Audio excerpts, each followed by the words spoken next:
Mesdames, Messieurs, bonjour, bienvenue dans Zigzag Café. On est très heureux de partager ce moment avec vous, de partager un café, une tisane, ce que vous voulez, même un verre de blanc, puisque sur ce plateau, nous avons beaucoup de gros mots. En réalité, ce sont des habitants de Cheseaux qui sont venus rencontrer Claude Perrochon, sa femme Elisabeth, qui viennent suivre l'histoire des habitants de Cheseaux que vous avez croisés sur votre chemin hier, n'est-ce pas Alex? Et vous nous en parlez dans un instant. Oui, c'était un moment particulièrement chaleureux, mais malgré la bise, c'était chaud dans les cœurs. Voilà, Madame Gloser est avec nous, ça sera évoqué d'autres souvenirs sur le Québec qu'elle connaît bien, pour y avoir résidé, pour y avoir un fils. On a avec nous Nicolas Vadimov qui parlera tout à l'heure d'une autre forme dramatique d'immigration à travers un très beau film dont la première sera ce soir. Et puis Louis Degrasse avec nous, Louis Degrasse qui décidément nous apporte vraiment cette couleur québécoise qu'on aime, n'est-ce pas Elisabeth? À travers la chanson, il nous a promis un très beau vigno tout à l'heure. Alors parler de différences de culture, on peut phraser, on peut discuter, on peut argumenter, on peut aussi regarder deux séquences, regarder, deviner quelle est la différence entre l'encan et la mise. 200, 225 les gars de charrue, 3 raies d'étancherie, 225 bières. Tu vois, tout en faire 225. 225, les gars, c'est pas marché, ça.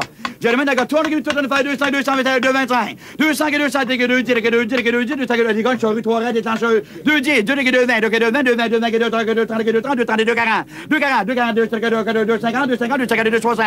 Les gars, 250, 2 60, 250, 260 bières. Tu veux 22, 6, 200, 260, 250, 2 60. À 10 000, messieurs! Il y a des passants en France, si vous convient, si vous le font, il est en parfait état. 4 peu de 9 à 10 000, à 10 000 francs. Alors attention, j'ai dit première. 10 000 francs, second. Comment il s'appelle? Alexis. Jolien. Alors on est en train, tout le monde est en train de commenter cette séquence parce que le monsieur qui s'occupe de votre mise en 1976 vit toujours et il est venu au Canada ou il va venir au Canada? Il est venu 15 jours l'année passée. Il a pris un peu d'accent, il parle un peu plus vite, il copie son copain qui présente l'encan. Il a encore bien de la vigueur. Il a encore bien de la vigueur. Alors je vous rappelle que le principe de l'émission, nous racontons à travers les documents tournés par Jean-Claude Chanel pendant 22 ans autour de la famille Perrochon, nous racontons une très très belle histoire qui apparemment vous touche énormément parce que voilà, les chiffres sont là, vous êtes extrêmement nombreux à nous suivre et on en est très contents, tout particulièrement pour la famille Perrochon. Je vous rappelle, nous avons raconté lundi le départ, les choix, les raisons du départ, le fait qu'on quitte une terre de 8 hectares où c'est un peu difficile de pouvoir être à la fois le père et le fils à l'exploiter. Et puis l'arrivée au Canada, les sérieuses difficultés, à commencer par l'incendie qui, 18 mois plus tard, va détruire une partie des bâtiments, atteindre le moral momentanément de la famille, mais chacun va s'y mettre pour reconstruire plus beau qu'avant. Regardez.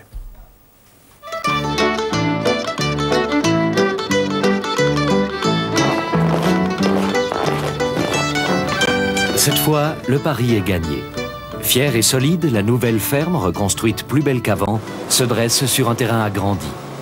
Il est bien loin le temps du maigre troupeau de Cheseaux. Maintenant, les Perrochons possèdent plus d'une centaine de têtes de bétail.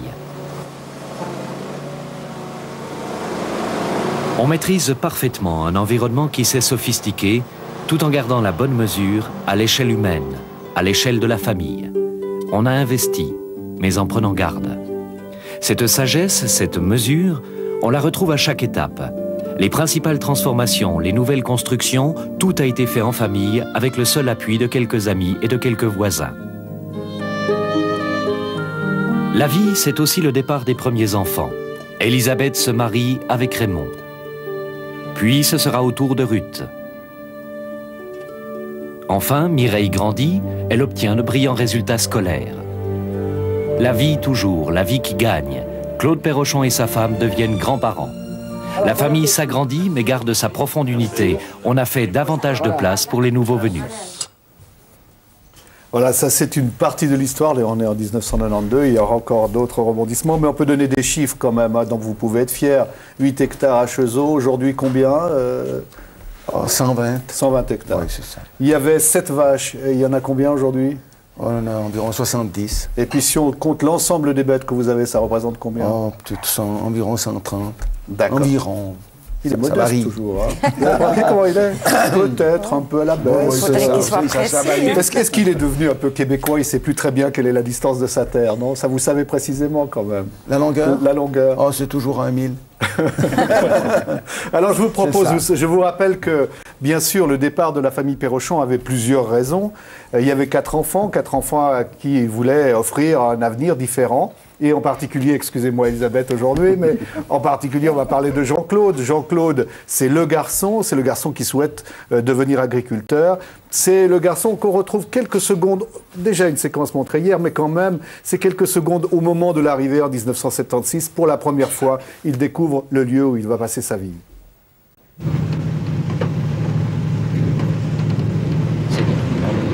Voilà, on est dans la zone des quartiers Renoir. Tu reconnais, Jean-Claude? Ah ouais, je reconnais. Là, ici, on entre par l'entrée principale. Qu'est-ce que ça te dit? Ah ben, c'est beau. C'est toi qui décides. C'est moi qui décide. Enfin, c'est toi qui me donne tes impressions. C'est un moment émouvant quand même. Ben, je dois dire que je suis content.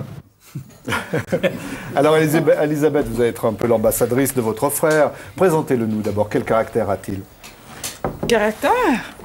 Ah, ben Jean-Claude est toujours de bonne humeur, Ouais, très jovial. ouais.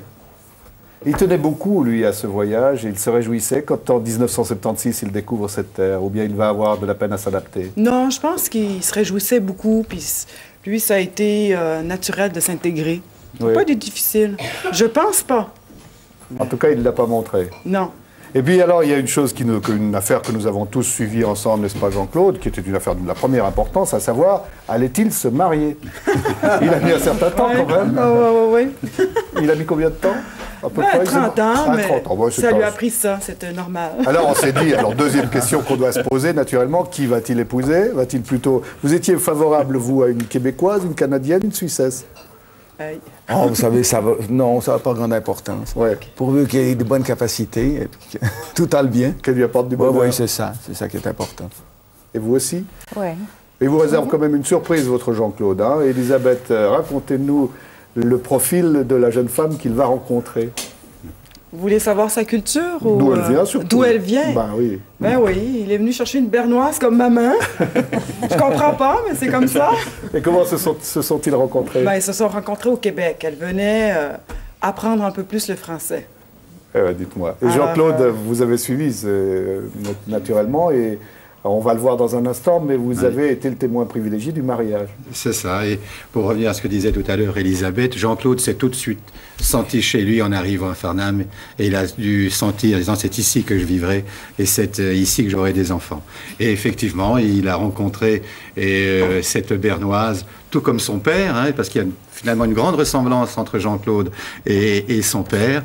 Et maintenant, on verra dans d'autres reportages Oui. qu'a fait Alex, non pas si vite, mais ils sont bien établis. J'ai été le témoin privilégié de ce mariage, de cette noce qui se déroule à la ferme. Alors avec une certaine ambiance, vous l'allez voir.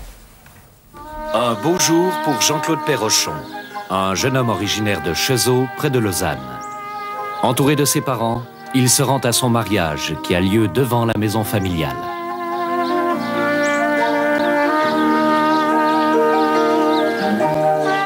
Sa promise, elle, est originaire de Wattenwil, dans le canton de Berne. Ses parents sont également là pour partager sa joie. Son nom, Doris Cobel.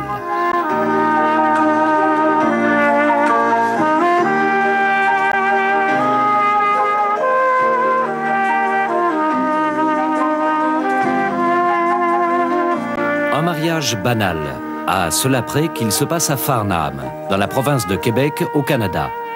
Un mariage qui est la conclusion d'une très belle et très longue histoire. En effet, les parents de Jean-Claude Perrochon sont établis ici depuis 14 ans. Ils sont des Suisses immigrés. Aujourd'hui, à travers le mariage de leur fils, ils voient la meilleure manifestation de leur intégration définitive.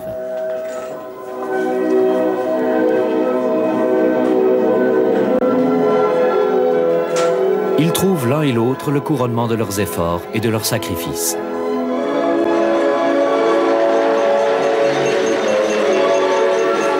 Un Un mariage célébré dans la joie et selon les traditions du lieu. Par exemple, à grand renfort de bruit de fourchettes et de cuillères. Les invités demandent aux mariés d'échanger un baiser en public, ce qu'ils feront avec pudeur et humour.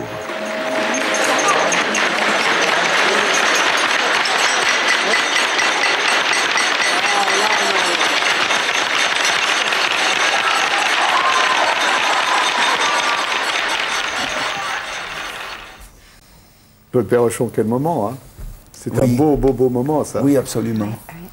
Oui, c'était émouvant. Et ça s'est fait dans notre grange, d'ailleurs. On a tout bien nettoyé.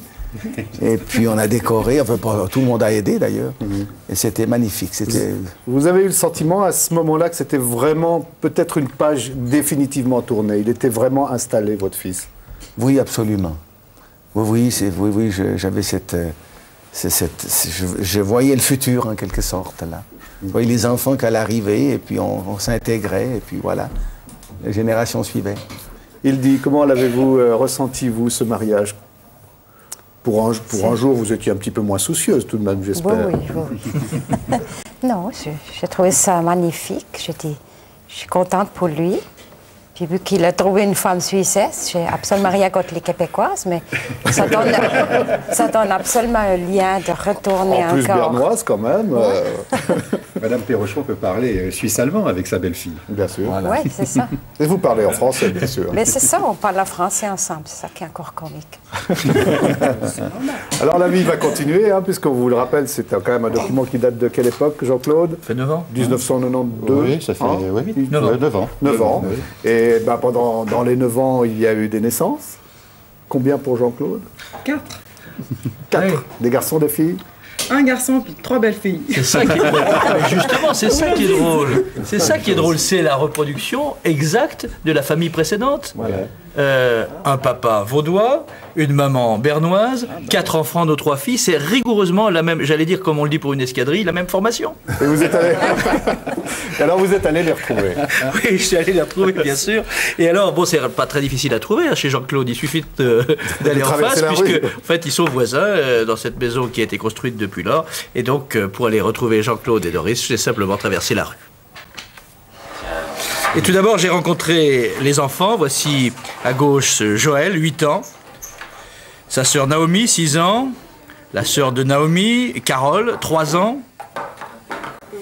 Et puis dans les bras de Doris, Élodie, 1 an.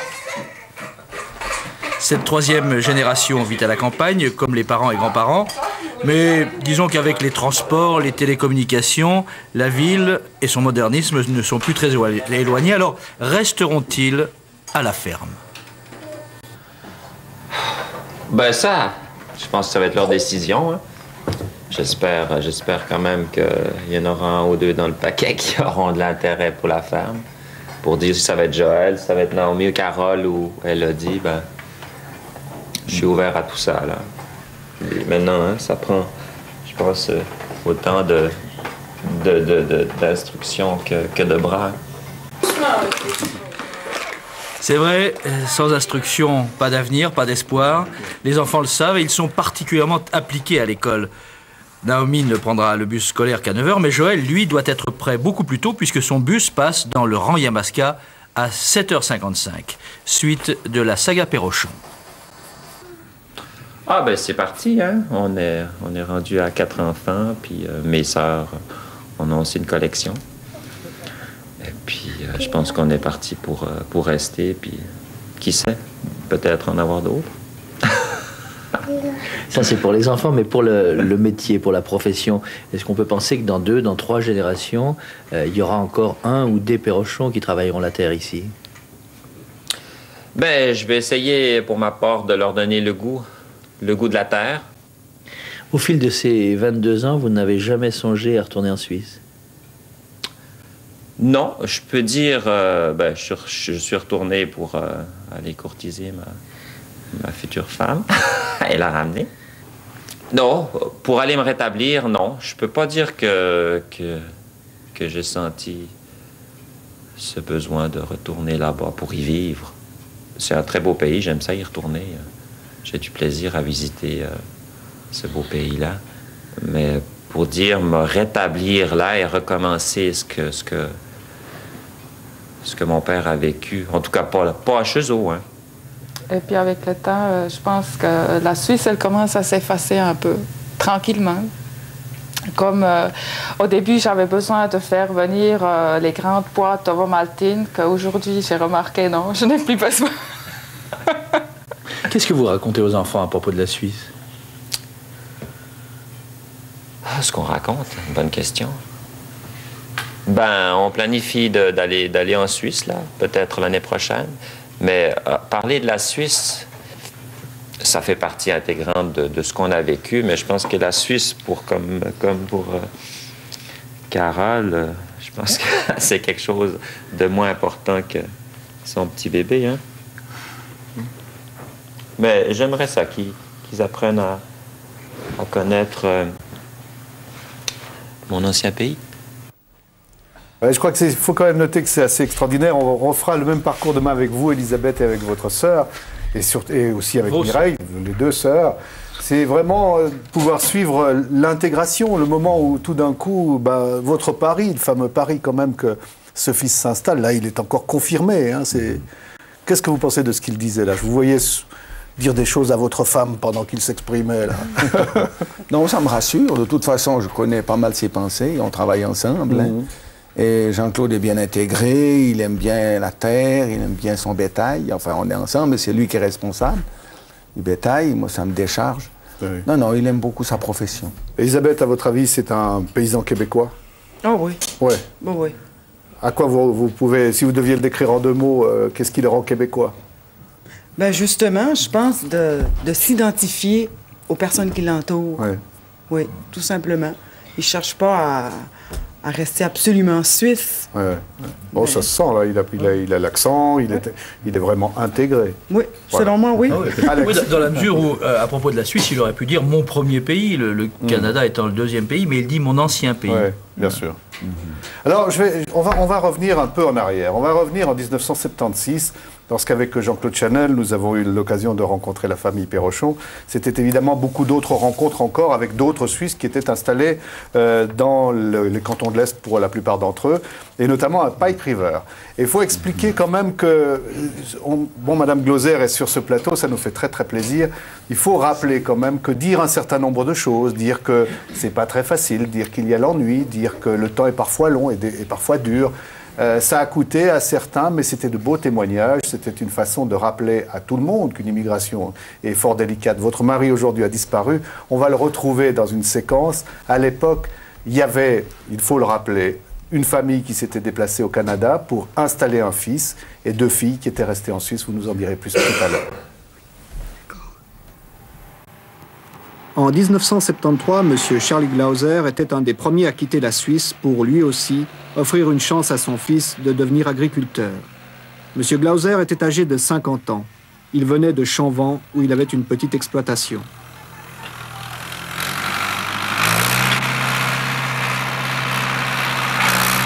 M. et Mme Glauser ont laissé en Suisse leurs deux filles, et cette séparation fut très difficile à supporter. En partant, M. Glauser disait pourtant « Je vais me faire des racines au Canada ».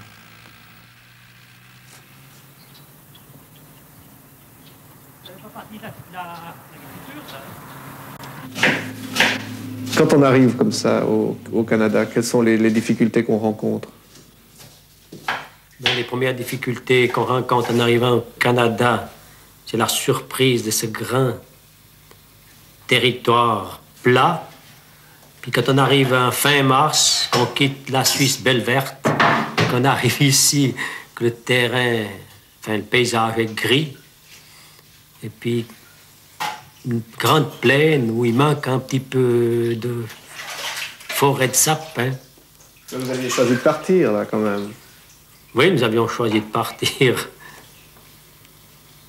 Puis une fois qu'on en a parlé, on était un petit peu poussé. C'est-à-dire qu'une fois qu'on a dit dans le village qu'on va partir, il faut partir, c'est ça que vous voulez dire? Ben, pas directement, mais un peu. Oh, dis donc, hein, on avait de la peine à te faire revenir sur ton idée. Hein. Moi, je pense que le pays, il hypnotise les gens. Parce On a eu ici beaucoup de Suisses qui ont passé, et tous les uns après les autres, on leur disait n'importe quoi, mais ils sont pris, je ne sais pas si vraiment, enfin, si vous avez la même expression à vous, mais ils sont pris par la grandeur du pays, les fermes bien équipées, le plat. Eh bien, moi, je revois mon mari quand il était en Suisse, on lui disait, mais enfin, on est bien, on gagne bien notre vie. Il filait, hein. Rien que de penser au mot Canada, ça y est. Il avait idée de venir, puis il est venu parce qu'il en avait idée, on n'a pas retenu, disons. Mais je pense que si on avait retenu, on aurait fait son malheur aussi, hein. Mais vous, quand vous êtes arrivé ici au Canada, pour vous installer définitivement, c'était la première fois. Ah oui, on n'avait jamais vu, ni mon fils, ni moi. Racontez-moi l'impression quand on arrive depuis l'aéroport, jusqu'à votre village. Justement, on était pris les deux, autant mon mari que mon fils que moi, par ce plat, ce gris et ce plat. Hein. Monsieur Paul nous disait, regardez le Mont Grégoire là-bas. On avait les larmes aux yeux, vraiment, c'était dur. Bien sûr, une fois qu'on arrive ici, on se rend compte qu'on y est pour de bon. Puis quand même qu'on repense à ce qu'on a laissé, à ce qu'on a vécu, la parenté, aux amis, aux sociétés dont nous avons collaboré. C'est un gros sacrifice. Ben disons, le mot gros sacrifice, c'est peut-être gros, mais ça fait un serment de cœur.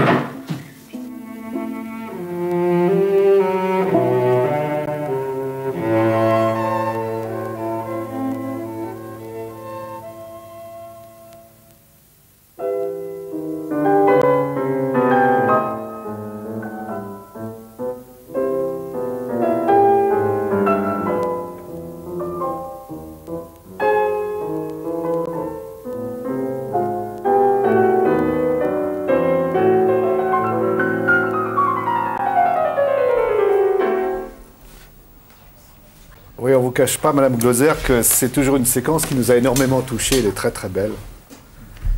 Mais ce qui serait bien aujourd'hui, c'est que vous nous racontiez, votre mari est disparu aujourd'hui, on l'a retrouvé comme il était, hein, que vous nous racontiez un peu la fin de l'histoire. C'est-à-dire que vous alliez installer votre fils là-bas. Est-ce que votre fils est installé au Canada? Oui, oui. Il est maintenant bien installé. Donc, en 1978, on a décidé qu'on allait rester. Parce qu'on était parti dans l'intention d'installer notre fils et de rentrer en Suisse parce qu'on avait laissé 2 filles. En 74, on est revenu pour les marier. Et on a dit, quand Charles-André se mariera, nous reviendrons en Suisse. Nous avions gardé notre domaine, notre maison, notre domaine en Suisse, pensant rentrer. Et puis à ce moment-là, mon mari m'a dit, non, je ne retourne pas en Suisse. Alors on a pris la décision de construire une maison pour notre fils, qui s'est marié en 1979. Avec une Suissesse, il a comme Jean-Claude, mais lui, il n'a pas eu besoin de revenir en Suisse parce que c'est une fille Girardette-Suchy. Voilà, des gens qui étaient aussi installés dans les cantons de l'Est. Des gens qui sont arrivés une année après nous. Ils étaient venus en visite avec Claude Perrochon, Monsieur Duru et Monsieur... Qu'est-ce qu'il y avait encore avec vous, Claude? Bref, c'est dire qu'il y avait, il y avait beaucoup de liens. Là, qui étaient venus voir au mois de mai 73. Alors, dites-moi aujourd'hui, Madame Glauser, votre fils est installé là-bas, vos 2 filles sont ici. On a reçu une lettre d'ailleurs d'une dame qui s'appelle Jacqueline Rouillet, qui nous dit, vous savez, moi, mon père, mon frère, mes parents, mon frère et ma sœur sont partis vivre ensemble au Canada. Moi, je fréquentais ici, je m'étais marié ici, donc je suis resté. Et elle dit, c'est un moment, c'est une blessure profonde, c'est quelque chose de très, très difficile. Je pense que pour vos filles, ça a dû être difficile de vous voir partir au Canada. Aujourd'hui, au fond, où êtes-vous installé? Avec vos filles, avec votre fils? Comment organisez-vous votre vie? Je dois dire que pour nos mamans, on avait encore, mon mari et moi, on avait encore nos mamans. Elles avaient aussi passé 75 ans. Ouais. Elles sont venues 2, 3 fois. Ensuite, nos filles, très vite, quand on est revenu les marier, là, en 74, on a pu se rendre compte qu'elles avaient déjà intégré la famille, leur future famille, autant l'une que l'autre. Alors après, on était déjà soulagés. Mais il y a quand même, ça prend du temps, madame. Alors, dites-moi, juste ma question, c'est de dire aujourd'hui, par exemple, vous habitez où, vous? Vous habitez en Suisse ou vous habitez au Canada?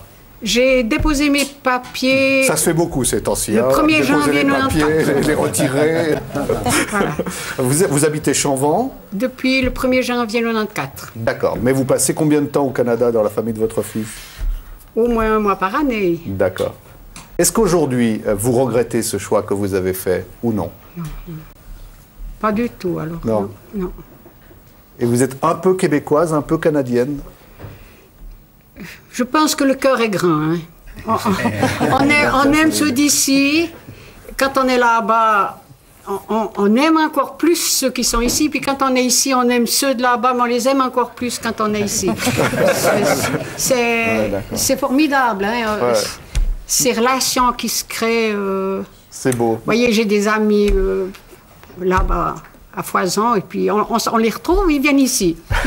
Merci Madame Glauser. Je propose que Louis de Grasse vous offriez une chanson à Madame Glauser, à la famille Perrochon. C'est une chanson de Gilles Vigneault, le temps que vous rejoigniez votre guitare.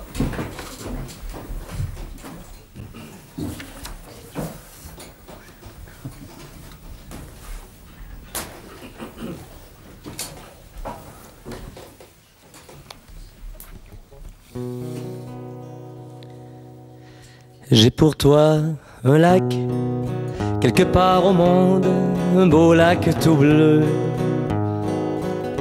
comme un œil ouvert sur la nuit profonde, un cristal frileux, qui tremble à ton nom comme un tremble-feuille, à brise d'automne et chanson d'hiver, si mire le temps, si meurt et si cueille, mes jours à l'endroit, mes nuits à l'envers. J'ai pour toi très loin une promenade sur un sable doux, des milliers de pas sans bruit, sans parade, vers on ne sait où.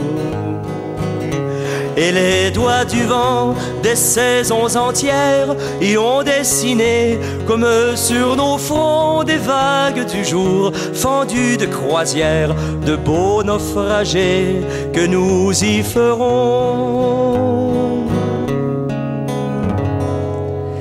J'ai pour toi des faits, mais refais sans cesse les 1000 châteaux de nuages aimés qui pour ma princesse se ferait bateau, se ferait pommier, se ferait couronne, se ferait panier plein de fruits vermeils, et moi je serais celui qui te donne la terre et la lune avec le soleil.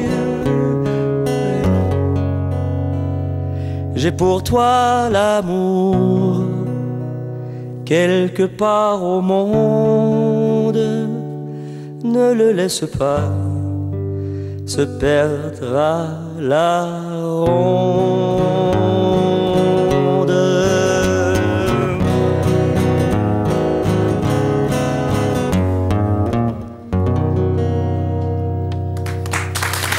Merci.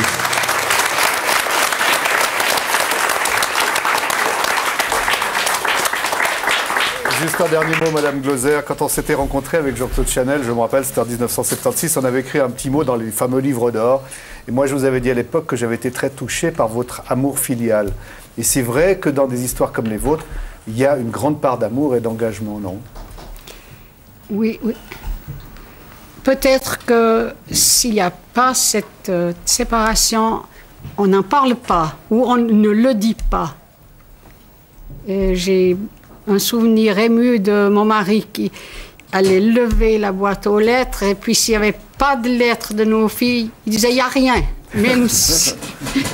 C'est parce qu'on s'est dit des choses par lettres qu'on n'avait pas pris le temps de se dire avant. Et en plus, on peut dire aujourd'hui que vous avez réussi votre pari et réussi votre vie. Ah oui. Contente? Très.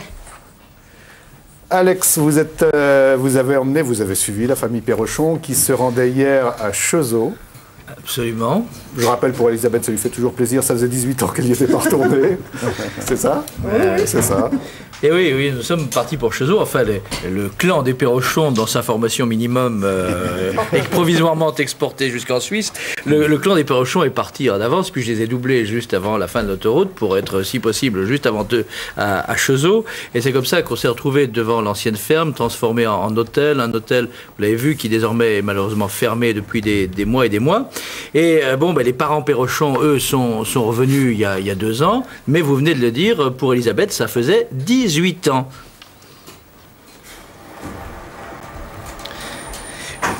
Une vingtaine de personnes les attendaient. La plupart ont suivi l'après-midi Zigzag Café. Alors ils en parlent. Plus qu'en réalité, moi c'est l'accent qui m'a choqué. Désolée, je fais pas exprès, je pense. C'est l'heure des retrouvailles, le moment où on prend des nouvelles les uns des autres. Vous êtes voisins, vous étiez amis de... Mais dites-moi un peu. Moi, je suis la sœur. On peut tout vous dire, c'est la sœur Claude, et puis moi je suis son mari. Comment est-ce qu'il faut dire entre nous, c'est dur quand même. Cette séparation a été très dure pour nous, et surtout pour moi. Moi, au début, j'aurais pas été d'accord. Mais après, quand on voit l'évolution de la vie, par exemple, ici en Suisse, que tout est venu très cher, hein, que je pense que là-bas, ils ont fait une bonne affaire. Moi, je me souviens quand je suis arrivée au village et puis que j'avais pas d'étendage pour prendre le linge, puisque j'étais en plein milieu du village, puis que je suis venue taper à la porte, j'étais à maman, j'ai dit, est-ce que je peux suspendre ma lessive au jardin? Je suis toute émue de te voir. Mais en même temps, sur le témoignage qu'on a vu de vous il y a 22 ans, oui. On vous voyait à la fois ému, c'est vrai, oui. Mais un petit peu dans le doute de la réussite. Une minute sur la photo. Je pense pas, non, je sais pas. Parce que vous savez, on dit les Vaudois, mais les Vaudois, quand ils ont quelque chose dans la tronche, excusez-moi d'employer un terme vaudois, ils l'ont. Et puis, non, je pense que c'était des gens qui étaient. D'abord, ils ont une chose que certains de nous n'avons pas. Ce sont des chrétiens, des gens formidables. Et je pense que ça donne c'est ce qui leur a donné une force que. Je pense que ça fait le 50%. Puis quand même, vous étiez des travailleurs, des gens formidables. La maman, c'est une Suisse allemande. Les Suisses allemands aussi en Suisse, c'est des gens qui ont beaucoup de charisme et tout. Non, je pense que... Non, alors moi je doutais pas. J'avais pas peur qu'ils réussissent pas. J'avais peur qu'ils s'ennuient. Alors là, il y a l'histoire dans les que les Perrochons ne s'ennuient pas trop et n'oublient pas trop la Suisse. Dans leur lointain Québec, Madame Mayor leur a offert un très beau général. Regardez. Et le dessin, qu'est-ce qu'il y a bien? C'est un dessin, hein, c'est pas une photo. Hein. C'est un dessin par un dessinateur suisse. Oui, c'est ça. Mais à chaud comme ça, première impression 18 ans après? Mais on dirait que je reconnais plus rien. Même la maison, je suis très surprise. Mais je suis contente. C'est comme je le dis tout le temps, c'est comme un rêve. Je peux presque plus rien dire.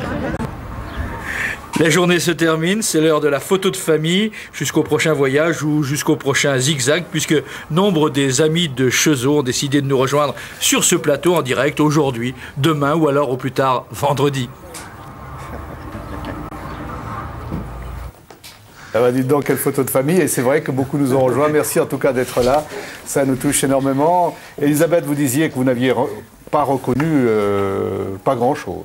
Non, même hier, sur le plateau, il y avait cette photo, puis je me demandais pourquoi on la mettait.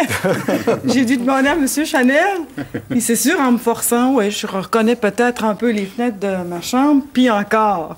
Ah ben, c'est ça fait drôle. Et il faut préciser une petite chose, c'est une anecdote entre nous, mais de temps en temps, Jean-Claude Chanel passe par Cheseaux et puis il prend son téléphone portable et il appelle Farnham et dit, vous savez, il y a encore ça qui a changé.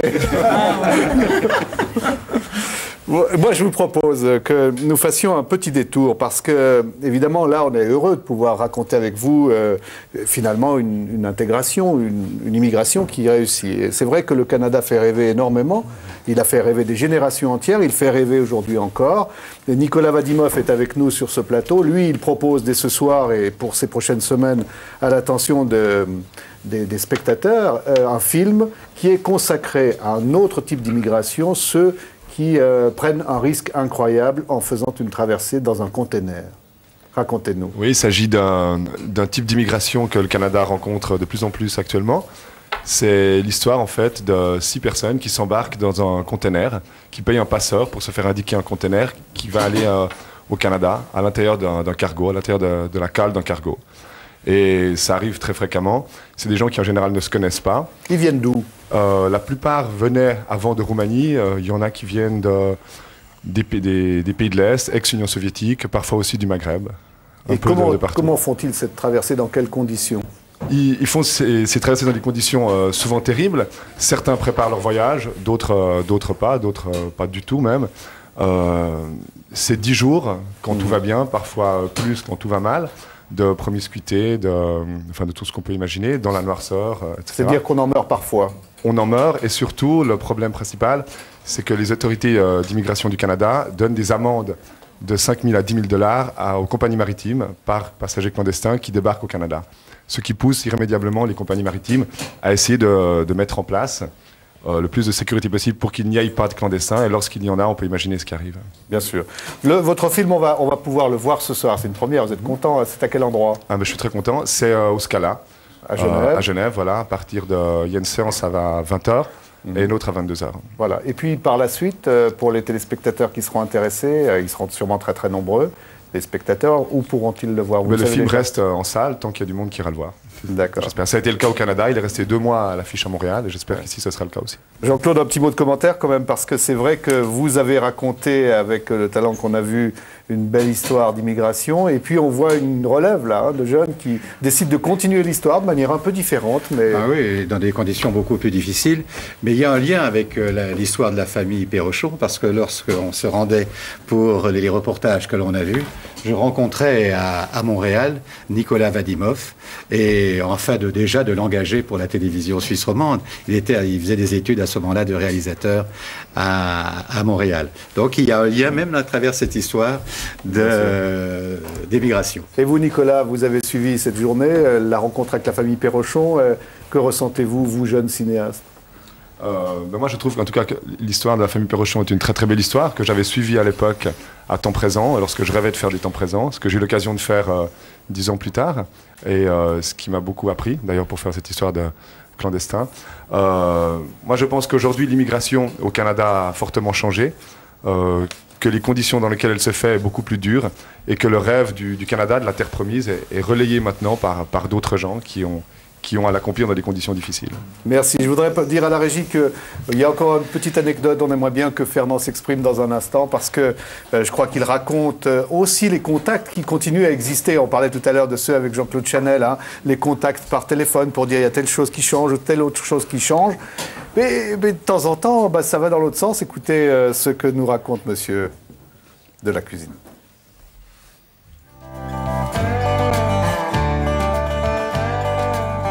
Cette ferme a été construite en 1907. Elle a été appelée Grand Pré parce que les parcelles jusqu'au village, ces parcelles étaient voisines des parcelles de M. Perrochon et de la commune. Tout ce quartier s'appelle le Grand Pré. Alors nous avons été très heureux quand nous sommes arrivés. On avait trouvé Perrochon au cours d'un voyage au Canada, de voir que la ferme de Claude s'appelait aussi le Grand Pré. Je pense que c'est un souvenir de Gezo et qu'il a voulu appeler sa ferme comme ça. Alors ça, c'est le premier signe d'amitié des gens de Chezeaux. Et puis on va vous écouter la fameuse histoire dont je vous parlais dans un instant, où Monsieur Perrochon, qu'est-ce que vous faites quelquefois? On va le savoir. Il y a 2 ans, bien sûr, au milieu de la nuit, on est réveillés, ma femme et moi, par un coup de téléphone. Le téléphone étant du côté de ma femme, à son chevet. Elle prend l'appareil. Elle entend... C'est depuis Farnham, Canada. Ma femme, endormie comme moi-même, bien sûr. Elle me passe le corner. Elle lui dit, il comprend rien. Et puis là, c'est moi qui réponds. Allô? Ah, c'est depuis Farnham, Claude. Claude. Ah, Claude Perrochon. Mais... Oui, qu'est-ce qui se passe? Quel temps fait-il, me dit-il. Quel temps fait-il, Claude? C'est nuit noire, il n'y voit rien. Ah, excuse-moi. Excuse-moi, Fernand.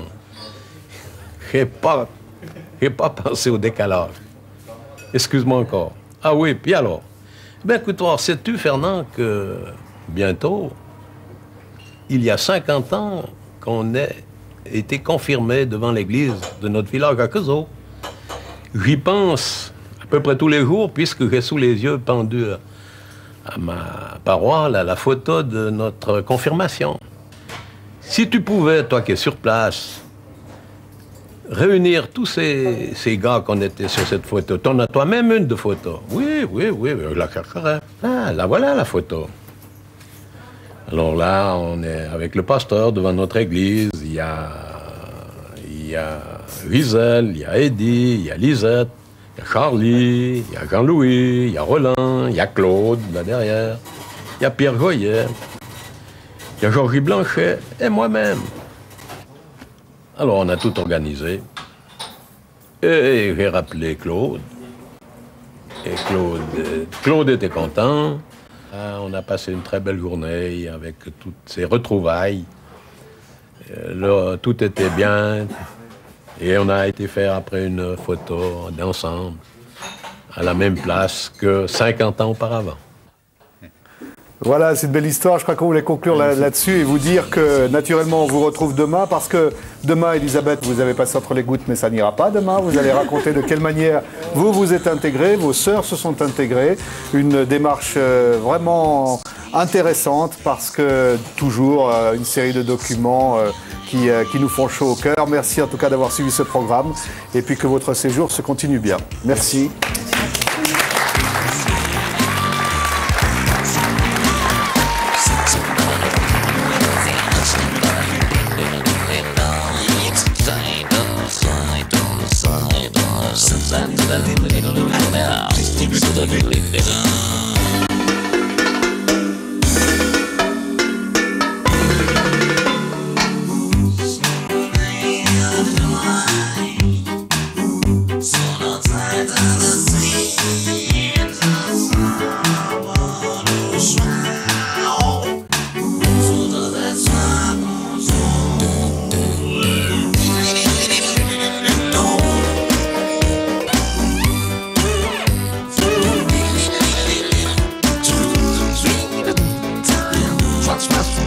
Trying, dreaming of fun on a